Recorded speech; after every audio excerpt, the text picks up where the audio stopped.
think it's working. Okay. Good afternoon and welcome to this, the 7th presentation in the Fall 2021 Sustainability Research and Practice Seminar here at Westchester University. We are grateful that those of you who have joined us in person are here and that those of you joining us by Zoom are here as well. Just a quick reminder that we have 5 more presentations every Wednesday at the same time, except for the week of Thanksgiving break, of course. So please join us for future sessions as well. But for now, I'm very happy to introduce Professor Charles Hardy, who will introduce himself and his colleagues who are presenting with him today. Okay, thank you. I'm Charlie Hardy. I am the senior member of the Department of History, both in age and in years at the university, though that may change at the end of May since I'm probably going to be retiring after 32 years. So this is in part a swan song and a project that hopefully will be passed on to other instructors and students. Presenting with me today will be 2 students who took the Climate Change and Sustainability Honors College course with seminar with me in spring of 2020. Yeah. Right? And that is Brady Day and James Lingman. Are they on camera? Should you all? They will be. So, you can... So I'm going to give a brief introduction to the course, and then they're going to talk about the units that they created for it. And then we'll open up things for Q&A. We get started? We'll get started. So we had a very sort of awkward title, which I've condensed a little bit, but it's still awkward, but it'll make a lot more sense when we get into it. And that is co-creating a gen ed course on the Great Acceleration. And here on this opening screen, you can see some of the units that were created by Honors College students during this course. So it was broadly interdisciplinary. So background. Back in fall of 2016, the Honors College recruited me to teach a course on climate change and environmental stewardship. And here's the flyer for it. You can get a sense of the objective was to use a historical perspective, but have the course to be as broad and interdisciplinary as possible. And on the right, here are the units that we actually covered, right? The T was is Greenland melting, introduction to climate science, then politics of climate change deniers, freshwater ecosystems. We arranged a visit to the Stroud Water Research Center.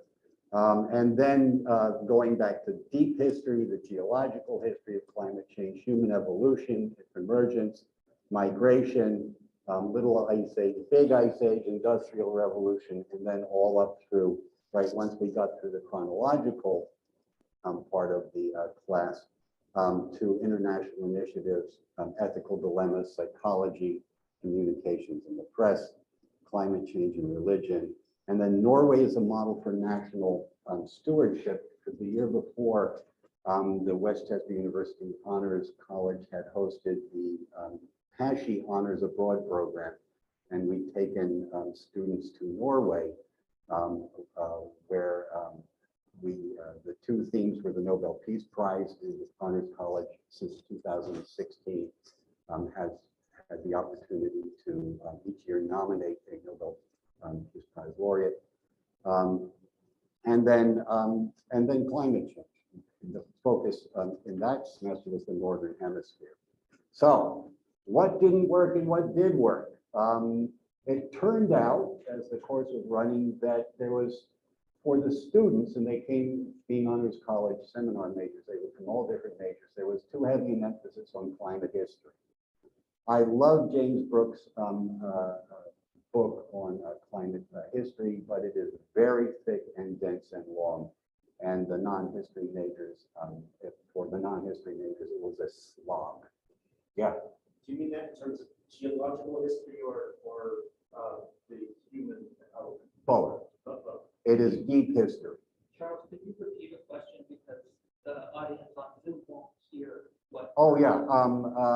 Question was, was this Geological history. geological history or human history? And Brooks's book is both. He goes all the way back to the geological history, looks at how human evolution and physiology evolves based upon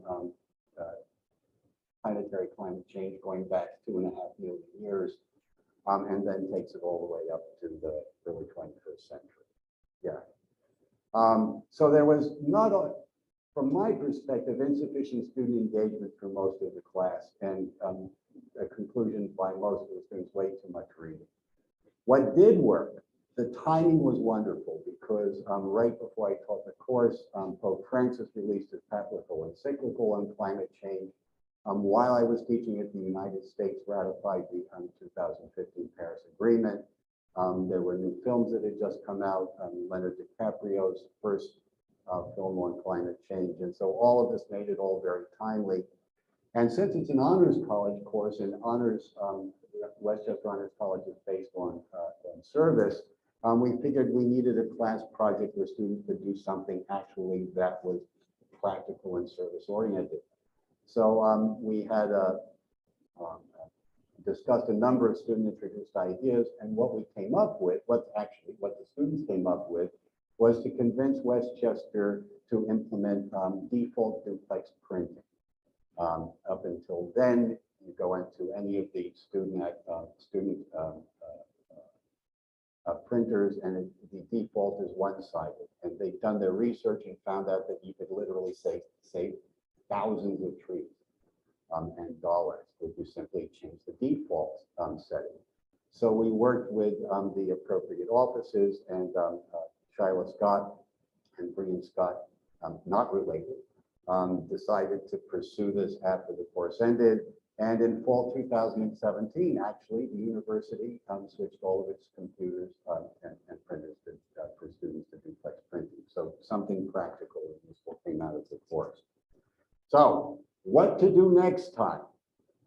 As I've grown older, I've become more, well, obviously, more and more convinced that the climate crisis and the other crises related to the Great Acceleration are by far the most profound challenges that people who are younger than me are going to be facing throughout their lives.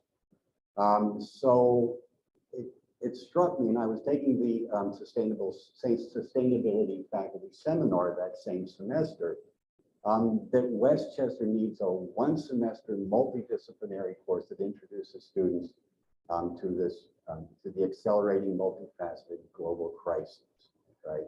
So how to structure the course? I'm old. I hit 70 this December, so I don't know how students learn anymore. And as a historian, I tend to err on the side of more is better rather than less is more. I assign too much work. So clearly I need some help in designing this course, right? So what's the solution? Refocus the course around the Great Acceleration, which encompasses the climate crisis, but is broader. Because basically most of the challenges that we've been facing have emerged since I was born in 1951, right? And you can just look at the charts on prime movers and energy use, and geologists have acknowledged this now, saying that basically we're entering a new geological age, right? And so we need to, I think, place the climate crisis and global warming into a broader context. And that is the planet's diminishing carrying capacity and the ongoing 6th grade extinction. And right now, so I'm talking about being timely, not only is there the International Summit on Climate Change, but also the International Summit on Species Collapse globally.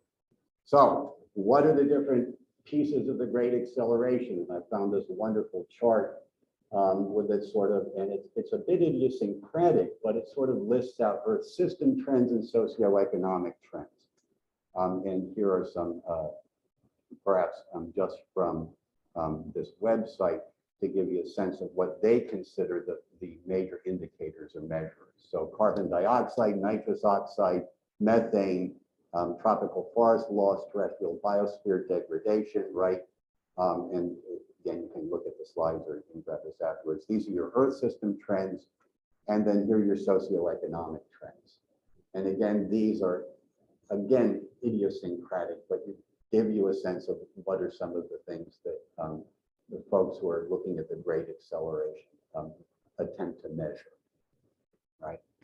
So, and again, sixth grade extinction, there are all sorts of wonderful studies available, as there are both the international and the national climate estimates that come out every couple of years. So in 2020, before I taught the course, we had the 1,500-page report released by the UN on the collapse of planetary biodiversity, something that I witnessed in my backyard. The grasshoppers, the crickets, the spiders, the gnats have simply disappeared in the last 25 years. They're no longer, I drove down to Virginia a couple of weeks ago, and it struck me that there are no bugs on the windshield. So solution, what do we need to do? Have bright students from multiple majors work in pairs to design and then test drive lesson plans for their peers and me, and then revise those modules for use by others, and work together to design a 200-level course that I can teach or pass off in whole or in parts to other instructors. So here's just the course outline from the beginning of the spring semester, which lays some of that out, right? We're going to explore economic and technological, political, psychological, pedagogical, religious and philosophical responses, the ethical and moral challenges. It's going to be interdisciplinary. We're going to design a course either for honors college or a 100 level course that can be basically rope in all Westchester, as many Westchester students as we could get as soon as possible. And so let's go to it. How many students we had? In addition to James and Brady, who are two history majors, was 14 honors college and honors seminar program students in all. 4 were history majors, 3 poli-sci, 1 biology, early grade studies, communication studies, math. So we had nice diversity, right? And they could then choose the units that were going to be most interesting to them, where they had strengths. And here's what we produced during the course of the semester, the units that we actually built. The ones in bright yellow are the ones that the students developed and created. The other ones are the ones that I did. So I sort of did some at the beginning of the semester to provide a model for springboards and discussion. And then once we got into week 6, really, it really took off, and the students, we would do 2 in the evening. Right. And once they did them, they would have then, we'd have open critique by the whole class. They take notes. They would then go back and revise them and submit the first draft for me for review. And then we got to near the end of the semester, we would go back through again. They would revise them and submit them for the final course plan. Here's some of the units not selected. And were we to do this again, I think military security has got to be in any core course. It absolutely is simply so important, as the U.S. Department of Defense determined years ago, right? And more military conflicts are going to be around moving populations that are driven from their homes by these concatenation of crises. So here's what the students produced. Here was the model. The lesson plans would include an overview, objectives and directions, materials for student review before class, note sheet for instructions and for use of the PowerPoint, note sheet for students, a student activity, and here is where I was really relying upon the honor students who have a much better understanding of how to engage each other and what are the different open source platforms that you can use to do this, and then the PowerPoint. And so that's the introduction. And now I'm going to let James and Brady run you through what they actually created and their thoughts about it. James, you're up. Microphone. Yes, you need the microphone. And we need to.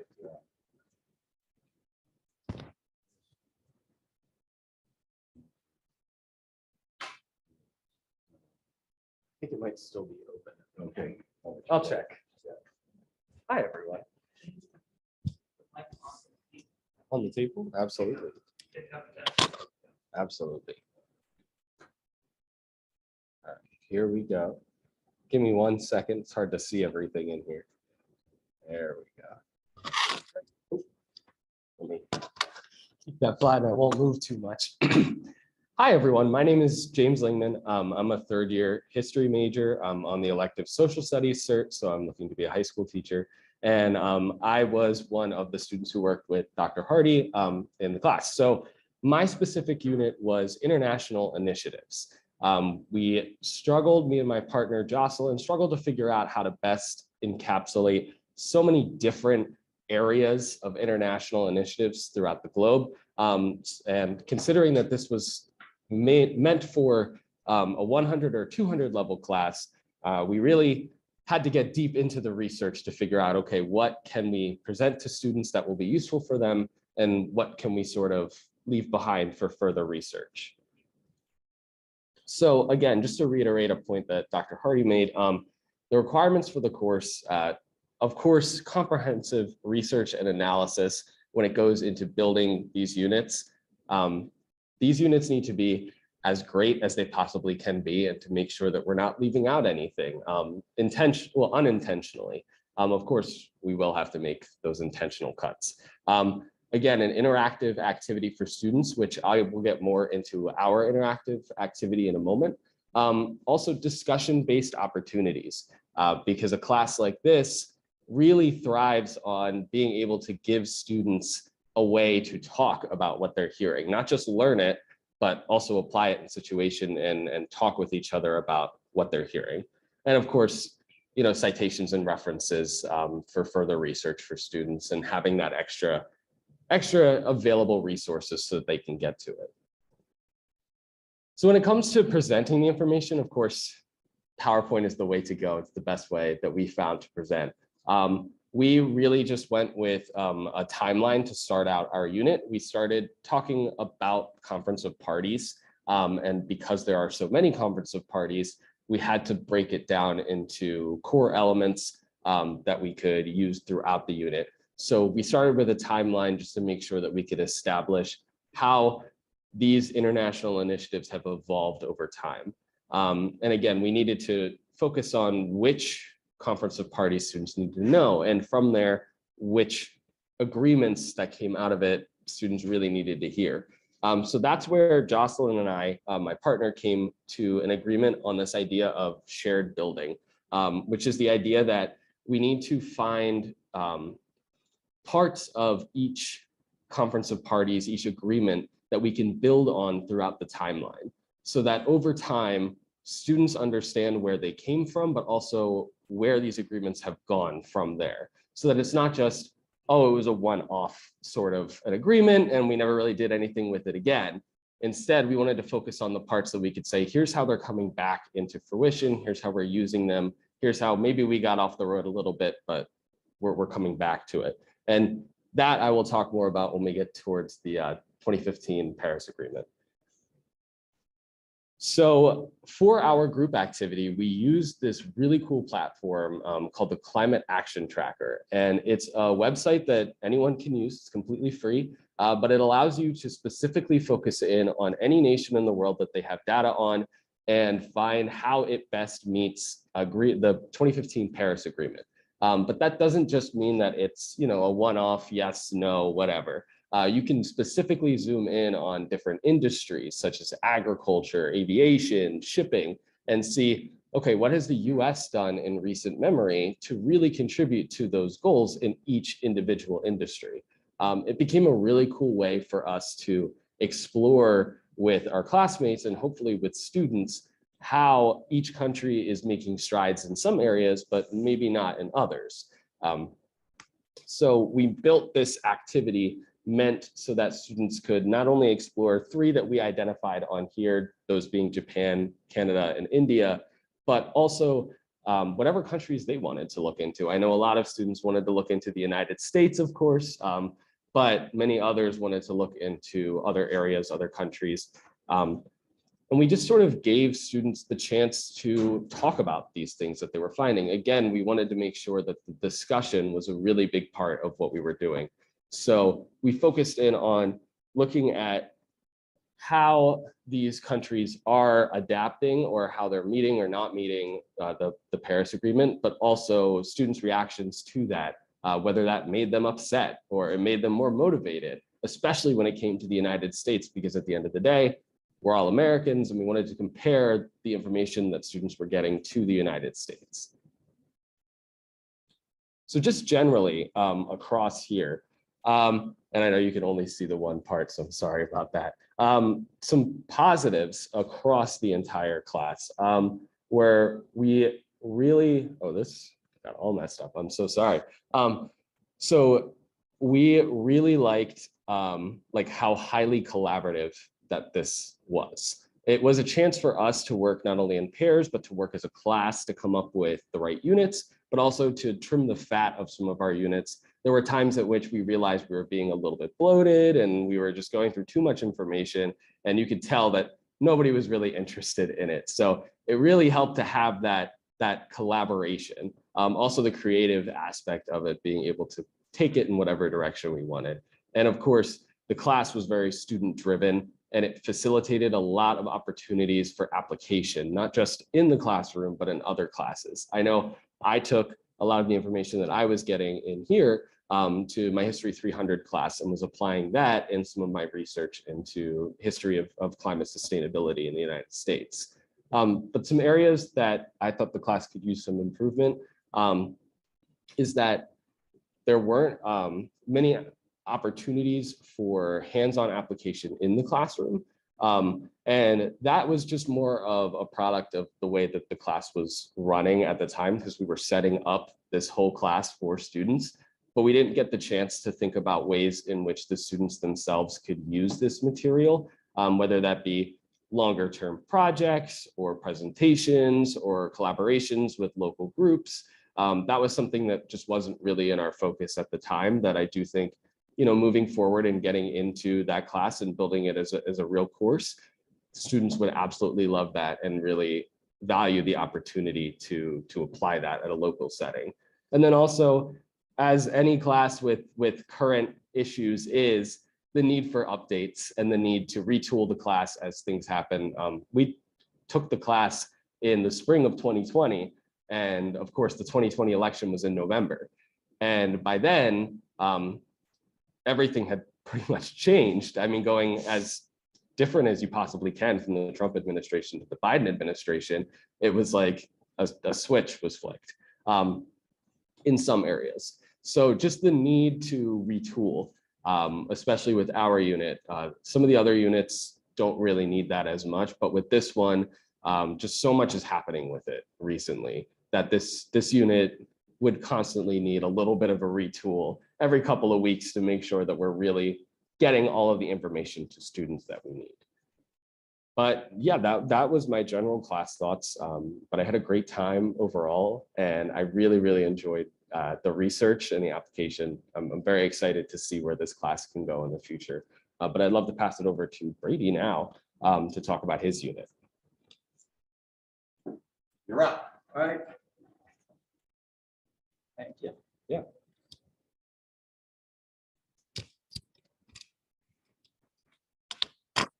All right. Hi, everyone. My name is Brady Day. I am a history education major with a minor in civil and professional leadership and special education. So my topic that I'm going to be talking about today was climate change deniers. There we go. So I did this project with one of my friends, Josh. He's also a history major. But we also did a topic on the history of climate change and the science of climate change, which I thought was also pretty important as well.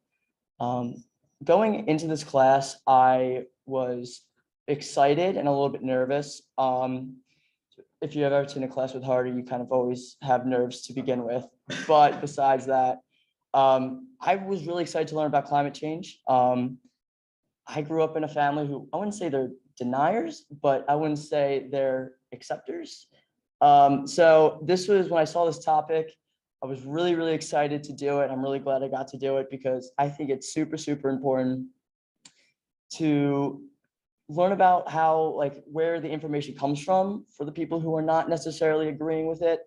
I feel like that if you kind of like figured that out, you can kind of, I don't know, fight against it in a way. I don't know. That's where like I thought if I wanted to at least try to help my parents out, I need to know why they think that and where they think that. So going to this class, I was really, really excited to do the climate change deniers.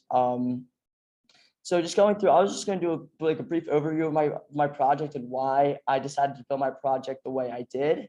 I'm not going to show the video, but this is just a great video of Donald Trump talking about climate change and why he needs to see these scientists who say that he needs a harder stance on climate change. And it's just, I don't know, every time he talks and every time he talks about it, it's pretty interesting. You never know what's going to come out of his mouth. So I think just a great way to start the project was with Donald Trump, because when you think about a climate change denier, I think one of the first head figures of the climate change denier movement is Donald Trump. So as I built this project, this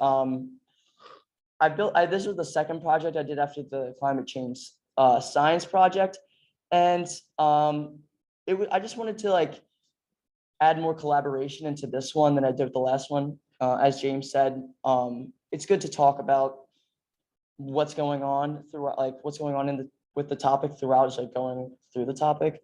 So just there's a couple times in my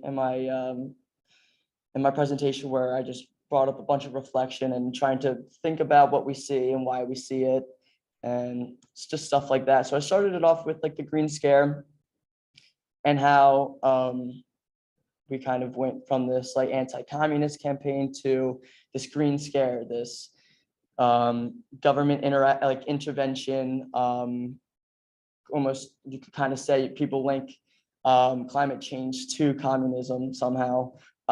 So this I just wanted to start it off with kind of how we got to this big scare within climate change, and how it kind of went from the Red Scare to the Green Scare.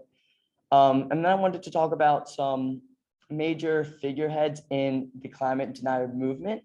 One of the most interesting ones I came across throughout my research was with ExxonMobil. Obviously Exxon's probably one of the biggest oil and gasoline companies in the entire world. And they've had like a lot of controversies hiding information where they knew that fossil fuels cause climate change. So I thought everyone knows who Exxon is. This would be a kind of a great example just to show kind of like the history of them lying about climate change, starting with James Black, and his initial briefing papers talking about climate change, carbon, like man-made climate change with carbon dioxide and fossil fuels.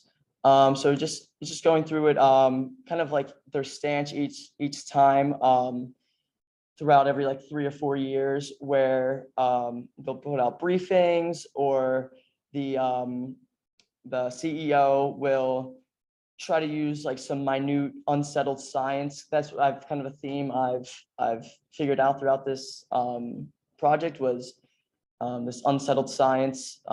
It's not solidified, but I thought this was important to talk about because, as I said, Exxon is huge, and you can kind of see ExxonMobil and like their company actively trying to put out information, false information, and spending a bunch of money to Republican Congress members and stuff like that, telling them to deny climate change and paying scientists to put out false information. So my activity was with the Heartland Institute. If you don't know what the Heartland Institute is, it's an American conservative and libertarian think tank founded in 1984. My participation activity was to go through the Heartland Institute's website now, just to try to get, I wanted the students to get a feel for what the biggest Republican think tank is and like the information that is on their website. So I had them go through their website and look at some of the articles and some of like their reports on climate change and look into who's funding it, why they funded it, what's the message behind it, just information like that. Because I think this is kind of like a great case study into the climate denier movement, because not only did they try to deny climate change, but also they worked with the tobacco companies and Philip Morris to discredit the health of cigarettes and secondhand smoke, and kind of know where we are with that today. This is just to show where they got their funding from, because I think that's like, as I want to know what's like behind the information. So money talks. ExxonMobil, the Walton family, the Koch brothers, all these people have huge stakes in these Republican think tanks. And I wanted to know where that money was coming from and like their beliefs behind it. And yeah, so I just kind of talked about what the Harlan Institute wants to do now, and kind of the campaign they've done recently to try to combat climate change. And they are now sending like teachers books and DVDs and movies denying climate change, because I guess they think if they can get where the teachers are at, then it brings in students. Students build that information as they grow up, and then it just keeps going and forth and forth. And that's where I thought this class was really important, because there's not too many classes like this at Westchester. And I thought this was a great, I felt really good taking this class, because I felt like I was building something that was going to help the future of Westchester and students at Westchester. I know I didn't have that much great information on climate change to begin with. I know there's not too many opportunities for just the general education students to take and learn about climate change. So I was really wanted to build something where I could kind of show like, this is like what's behind your reading. And I thought that was really important, because I know from my own family, it's hard to get, it's hard to teach people about climate change, because they think everything, because at this point, everything has become extremely politicized. And without that, like with all that politicalization, there is no room for kind of change. So I think that was kind of the greatest thing about this project. And yeah, I just have a couple more videos just showing how the politicization of climate change. And then, of course, I had to end it on Trump's views of climate change, just because at that point he was still our president. And that's just something students can kind of relate to. Do you all remember how many minutes did you have to present each unit? I believe we had 35 minutes a unit. So we've just done 35 minutes here. So that's how much time each student had to present their unit. And then the rest of it, again, we divide the class in half. So then it was debriefing what worked, what didn't work, so that they can make the revisions. And then we went on to the next one. Good. Yep. That's 35 minutes. Why don't we open it for questions now, and then we can actually put that in the middle, sit up front. And then if you want, I can tell you more about the class and students' response to it. All right, thank you. If any questions come in from the Zoom audience, I'll convey them to you. But for any questions from the live audience, if you would please repeat the question when you hear it, so that the Zoom audience will also hear it. What was the class dynamic like with the acceptance, denial, change of attitude during the class, or just stayed in entrenchment, you feel? You all want to start with that, and then I'll pick it up. Do you have any, can you all answer? The question was, what was the class attitude, the attitudes of the students when they arrived in the course, and what discussions about differences, and how did their attitudes change over the course of the semester? Yeah, I think the vast majority of students already accepted the science of climate change. I think, putting out a class that talks about climate change sustainability, you tend to attract similar-minded folks, especially at the college level. But generally, it can be hard to challenge your own viewpoints. But I think the overwhelming majority of the class already was in agreement, but knew many people who were climate change deniers or were not really involved. And I know Brady can talk more about this because I'm sure we all heard this in class too, but there were many students who heard information one week and would get on the phone with their parent the next, like right after class, and say, hey, I have this to talk to you about, or go home with all of this information from that class and say, let me sit you down and school you on this. So while the class itself was that already acceptance climate, a lot of students were bringing it to outside sources. So that could be pretty cool to hear people's stories afterwards of saying like, hey, I finally got my mom to admit like this is real. But yeah, if you want to talk more about it. Yeah, I remember right after I made the climate change science project, I just went home and I just sat my parents down. I was like going through it. And it definitely did help because they kind of realized that I kind of care about it. So it wasn't just something that now you're in college, like this is like forced upon you. No, I took it upon myself to kind of to learn about it. And I think they can kind of respect that and take it into consideration then. I know one of the hardest parts about building the climate change deniers project was how to make it without being so political, but like it's almost like it's too hard not to make it political because it's already political. Like the topic is already political. One side denies it, one side they kind of accepts it. So it's like I feel like there's a fine line between trying to be almost like too political and like not political enough. But I think there's no way politics can't be a part of it because that's just the way the world is now. What the other assignments they had during the semester were 3 reflection papers, and that third the way through. So after the first third of units, they had to write reflection. Okay, so for yourself, summarize what you've learned. And this is the way you internalize having to put it in your own words. And then at the end of the semester, there was a cumulative course reflection. You say, okay, what did you get? What did you get from the course? So I actually have some quotes from some of these cumulative course reflections. In just 3 months, I went from knowing practically nothing on climate change to being able to write about it on my final exam in a different language. This course has taught me how critical the issue of climate change is in the world today. By looking at this topic through an interdisciplinary perspective, I've learned how to use a systems thinking approach to better understand the interconnectivity between units. It's hard to summarize how significantly this class has impacted my way of thinking. So the course made an impression, and some of the students actually did talk about taking it home with and bring it to their parents and sharing it with other students.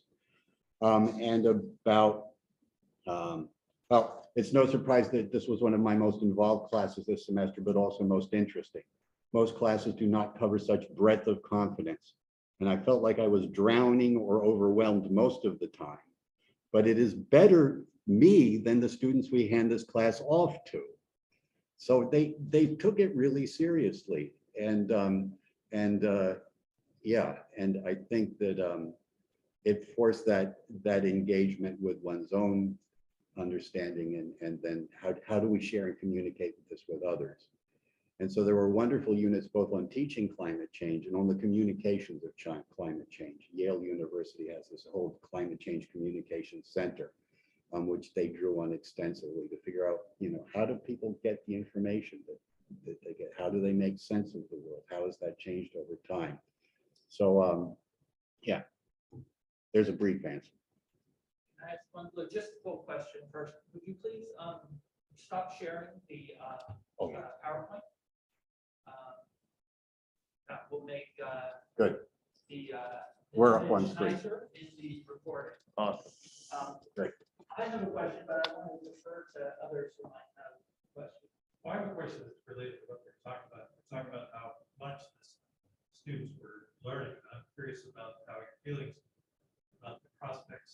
humanity, it might have shifted from, you took the course to after you took the course, what was it about the course, your experience of it that might have shifted? I know. Oh, yeah. The question was how our feelings towards the prospects of humanity's future are, how we're feeling before the class and then after the class, how we changed in our perspective of that. I definitely see more of the issue than I ever possibly imagined that I could. I know I went into the class knowing that the climate crisis was an issue and that it was something that I cared about, but I definitely at times during the class got back to my dorm room and would sit there and be like, there's no chance. We're not getting out of this. There's no chance at all. But I think the great part of the class is that there's so much about advocacy and there's so much about activism.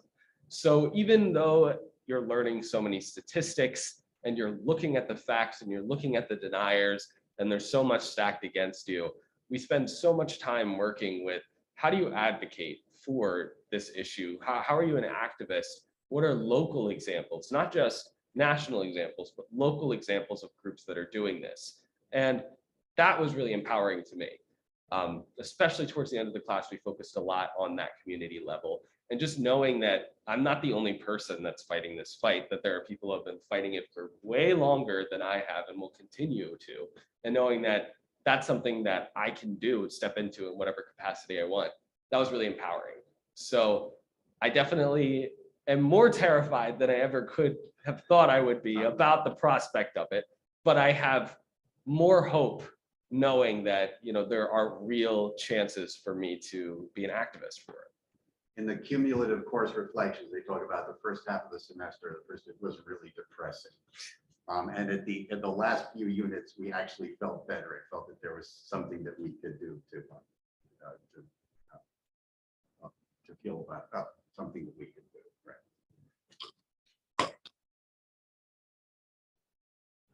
I'll go.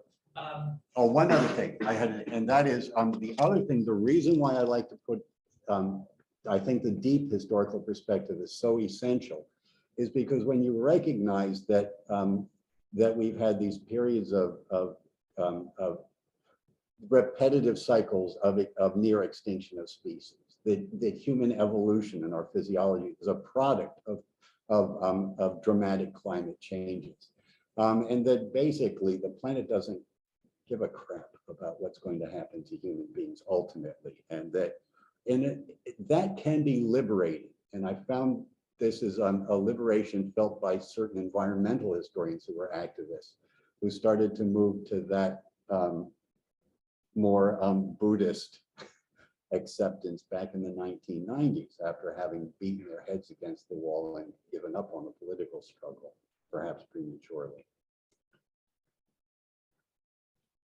If I remember correctly, there were students in the class representing every college at Westchester University, except for the Wells College of Music.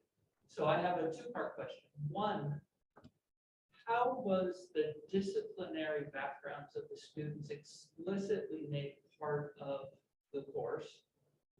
And the second part is, do you think that would have looked even a little bit different if you had had a musician amongst you? So question was, how did the disciplinary, the students coming from all different colleges in the university influence the shape of the course in the units that they chose? And would it have been different had we had students who are art majors or music majors in the class? I'll start with the last one. I was thinking it would be really great to have a unit on sci-fi, science fiction, climate science fiction, because it is so compelling and can really sort of clarify these issues so well. But yeah, it would have changed. And in terms of the students, basically, the students who dealt with the health, one was the physical therapy major, and the other was the nursing major. So their perspectives and their expertise were were absolutely essential to how they built that unit. I mean, the history majors would have built it completely differently, and not with that understanding or sensitivity to that student audience or that disciplinary perspective. You don't want to add anything? Yeah, I remember building the climate change science project, and I think we didn't have enough science majors, so I like volunteered for it. Who did you work with on that? I forget her name. I think it was the She was the biology the major. biology major.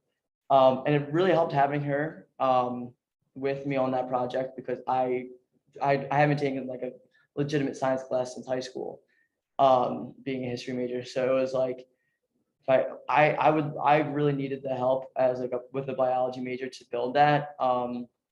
But it was nice to have we kind of catered it towards each person's major. I know we had political science majors in there, and they did the politics of it. I don't think I would have been able to tackle that side of that project as well. I know being a history major has kind of helped me with the climate science deniers movement, because I was able to kind of use like the tools I learned as a history major of diving into text, looking at information and literature from the entire perspective, like who wrote it, when it was made, why they made it. And I think that's kind of where that climate change denier like mindset that's where you need to like how to dive into it. So I think it was really nice to have a wide spectrum of students in the class, because everyone specialized in their own thing, and it's really nice when everyone's able to come together and put the information that they know specifically and like build something that they're proud of. I think it's fantastic. Any other questions? Have you read Kim Stanley Robinson's History of the Future? The question is whether we've read Kim Stanley Robinson's Ministry of the Future. Ministry of the Future. No. So speaking of climate science fiction, it's not escapist literature, of course, but I don't know if you've ever read anything about Kim Stanley Robinson.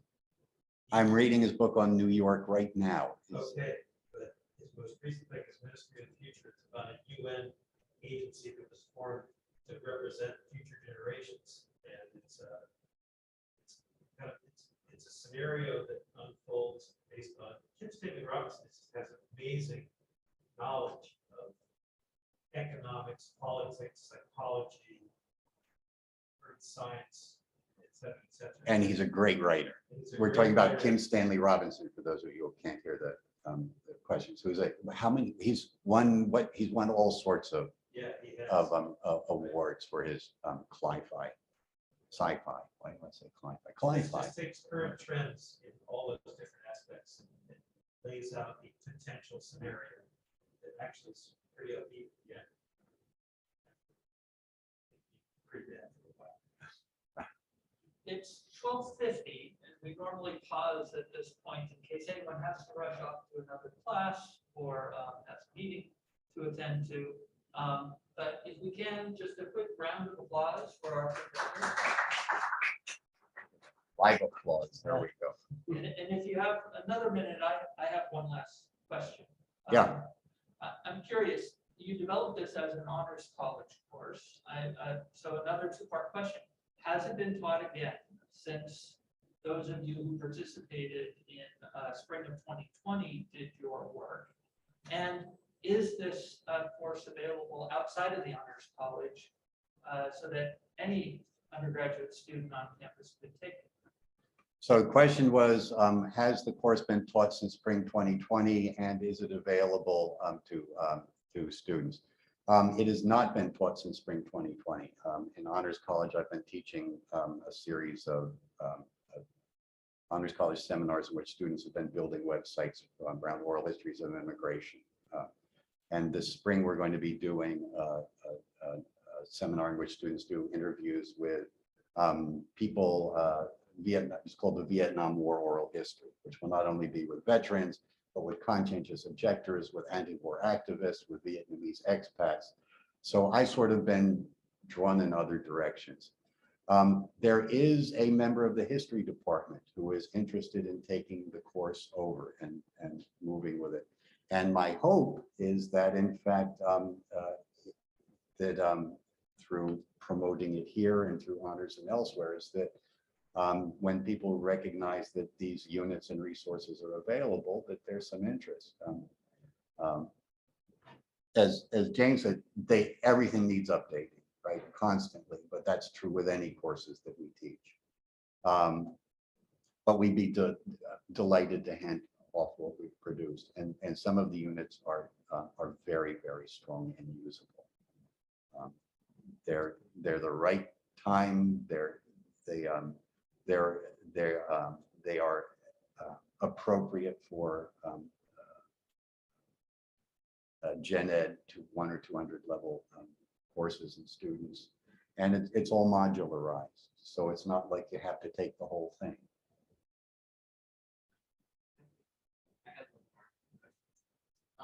So I'm a sustainability peer educator. I work in the office of sustainability, and one of the things that the fellow SPs are talking about is climate anxiety and the discussions and things that should happen around that.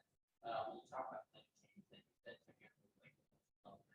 understanding all of this, was that included in the course at all, where there was some debriefing or something like, hey, like this is really hard. Any type of system science, you have to think very low. So I'm just wondering if that's. The question is whether there was any debriefing or consideration of pedagogy or counseling on the impact on student psyches of having to deal with all of these issues. You all were in the class, so I'll let you handle it. So I can say we didn't specifically focus in any formal way as having that conversation, but I know a lot of it was informal during our discussions. So much of the class was, presentation, but again, we would only present for 35 minutes, and then we would have a lot of time, usually like an hour-ish, to have those debriefs. And during those debriefing conversations, it just kind of organically came up from time to time, especially with some of the harder units. So while it wasn't anything formal, and I think the class could definitely benefit from having those formal check-ins, it was really interesting. It was entirely organic, student-led. These conversations would just kind of happen. And I think being in that environment and being with people that all sort of agree with you and are probably feeling the same way as you also lent a sense of vulnerability to a lot of students in the class, where they felt like they could talk about those things comfortably. But yeah, the shorthand answer, nothing formal, but definitely organic and formal conversations came up all the time about it. Yeah, I was going to second what James just said. Everything was so open and formal, like informal and organic, that there was not saying no need, but it was just the way it just came out. It was kind of debriefing in itself, but it definitely could use some sort of mental health debriefing and sort of counseling as well in the course.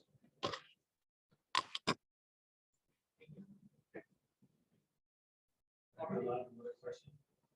Okay, so this is apropos to Dr. Murphy's mention that the Earth itself doesn't really care if we're here or not.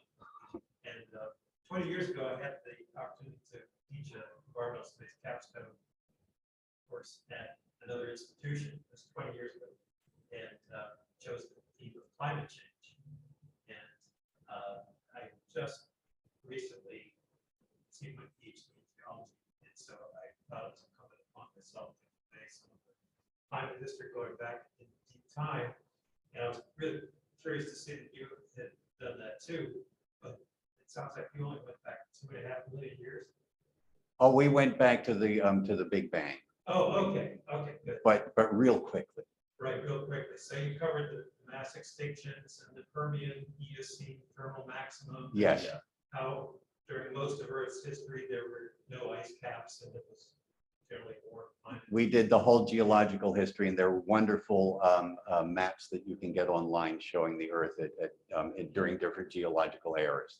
So good. So that I'm curious as to how the students reacted to that information compared to how I had a student drop out because she thought that the whole idea that the Earth was warmer in the past naturally was all conspiracy on the part of the government, like NOAA publishing geologists, paleontologists, studies of past eras such as that. And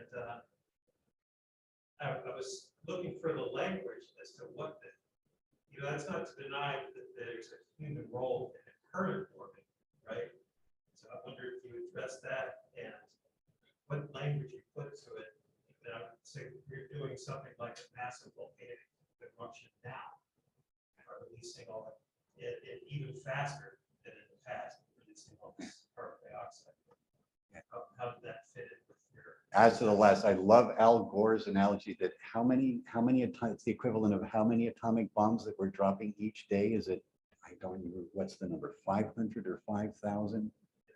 So that's a very compelling analogy. Like this is the heat being generated each day is the equivalent to this many atomic bombs. But I think the students it was a small group, 14, and they sort of pre-selected. So we did not have any, no one entered the class unwilling to learn or with fixed ideas. You all have any? All the complexities that Well, I actually, one of my presentations was on the thermal maximum. And so some of what we found is, when you talk about these global periods of warming and cooling, of course, it's important to talk about like the degrees and that kind of stuff. But it's even more compelling when you use visuals and you try to describe, what the Earth actually was like. So talking about, giant snakes like triple the size of a person living where Antarctica is now, that kind of stuff really grabs the attention of people. But also just making sure that you are emphasizing that, while that's the closest analog we have to current global warming, it's not comparable. Just the speed at which we are currently warming the globe is just completely unheard of. So we did a lot of work in talking about, okay, obviously we can look at that period globally, and we can try to talk a little bit about, degrees and scientific information, but the more visual you can be and the more you can really talk about the effects on living species at the time and just getting students in the mindset of imagining what that could look like now at an even faster rate, that really captured people's imagination. I know that's something that I really borrowed a lot from not only science fiction in general, but also there's a historian, Hayden White, who does a lot of work in narrative history and the idea of how you create the story or how you set up your historical events is what inevitably creates a narrative for students to follow. And so we just kind of took it the same way with the climate history and trying to build that narrative for students to follow, to really be like, oh, like we're really going to be in this pretty soon. Like we're already in it right now. And just like the comparison and being able to visualize and be imaginative, that really had the impact on students. So that's what we did. That was well said. much more effective than what I did. Right. Well, thank you so much. This was fascinating. Good. I really hope that the work you've done will be of value to faculty and students all over. Well, if we can pass any of it off to your office, be thrilled to. Let's follow up and have a conversation around how we can get the word out to faculty in the Sustainability Council and farther than that. That would be great. Good. All right. Thank you very much. Okay. Thank you. Thanks, folks. Thank you. Yeah, the planet's gonna be fine. It'll find a new steady state regardless of what we do. It's really about how we respect our wavelength, you think there's some meaning. Yeah. And how much we respect those values. Exactly. And once, as people start really hurting, in terms of food, shelter, and everything else, the stakes are simply, well, they're already being raised. But the last 10,000 years have been a pretty unusual period of climate stability. Yeah. Yeah. It's just-